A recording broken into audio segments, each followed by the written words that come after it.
शिवसेना सांसद प्रियंका चतुर्वेदी ने कहा कि आज हर नागरिक के मन में चुनाव आयोग के लेकर सवाल है। चुनाव आयोग का लगातार जवाबदेही से बचना और विपक्ष को धमकियों के जरिए चुप कराने की कोशिश करना सही नहीं है। लोकसभा और विधानसभा चुनावों के बीच महाराष्ट्र में 48 लाख नए मतदाता जोड़े गए। इसका जवाब चुनाव आयोग को देना चाहिए। लोकसभा में विपक्ष के नेता राहुल गांधी ने प्रेस कॉन्फ्रेंस में जो मुद्दे उठाए हैं उन पर भी चुनाव आयोग को प्रतिक्रिया देनी चाहिए। देश की सच्चाई जानना चाहता है और चुनाव आयोग को इसका जवाब देना चाहिए।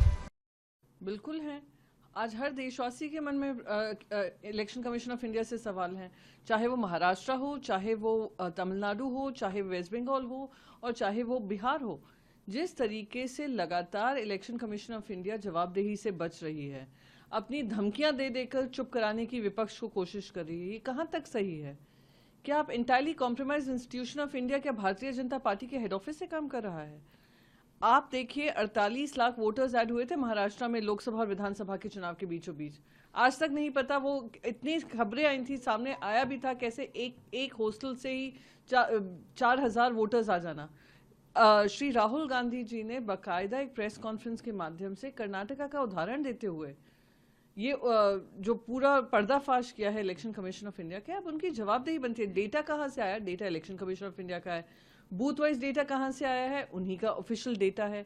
उसी का इस्तेमाल करके बताया गया है कैसे वोटों की हेरा फेरी हो रही है। अब ये इलेक्शन कमीशन की जिम्मेदारी है कि इसका जवाब दें और देश की जनता में जो सवाल उठ रहे हैं ईवीएम से लेकर वोटिंग पैटर्न को लेकर और वोटर्स को लेकर, वोटर लिस्ट को लेकर, उसके बारे में जो मैं मानती हूँ एक स्पष्टीकरण दें और जो अकाउंटेबिलिटी होनी चाहिए एक इंस्टीट्यूशन में वो वापस से उसको पूरा करें। लेकिन अब मार्च करने जा रहा है। ये बिल्कुल करेंगे। जिस तरीके से इलेक्शन कमीशन ऑफ इंडिया का तथ्यों के साथ उन्होंने प्रेस कॉन्फ्रेंस किया, जो इन्वेस्टिगेशन होना चाहिए था, जो इन्वेस्टिगेटिव जर्नलिज्म मीडिया को करना चाहिए था, वो आज विपक्ष की पार्टी कर रही है। आज मीडिया से बस यही अपेक्षा है कि हो सकता है आप पे कोई दबाव हो सकता है आपके ऊपर भी ईडी, सीबीआई, इनकम टैक्स का छाया हो, पर आप लोग अब इस बात को आगे बढ़ाएं, टफ सवाल करें इलेक्शन कमीशन ऑफ इंडिया से। वो कहते हैं इलेक्शन कमीशन ऑफ इंडिया पे हम सवाल उठाते हैं, पहले पूरा का पूरा भारतीय जनता पार्टी उनकी डिफेंस में आ जाता है। इलेक्शन कमीशन ऑफ इंडिया ने एक भी पत्रकार परिषद नहीं की है। सोर्सेज बेस्ड इंफॉर्मेशन लगातार जारी कर रहे हैं।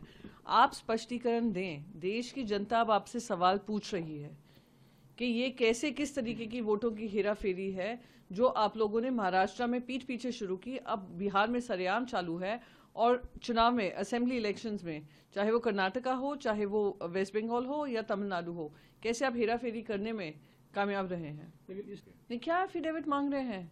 एफिडेविट किस आधार पर मांग रहे हैं? आपके सामने सारा कच्चा चिट्ठा है। वो कौन से, उन्होंने क्या क्या पेश किया है? उन्होंने वही एड्रेसेस पेश किए हैं जो इलेक्ट्रल रोल्स में है। इलेक्ट्रल रोल्स कौन बनाता है? इलेक्शन कमीशन ऑफ इंडिया बनाता है। स्टेट इलेक्शन कमीशन जारी करता है। उसी के आधार पे उन्होंने duplication of voters, bulk voters, wrong addresses, ये सब उजागर किया है। मिसयूज ऑफ फॉर्म 6, ये सब उन्होंने उजागर किया है। और इतने सारे उन्होंने उसको पूरा स्टेप बाय स्टेप बताया है कैसे 5-6 जगह एपिक आईडीज रजिस्टर्ड हैं। तो ये तो totally goes against the spirit of election.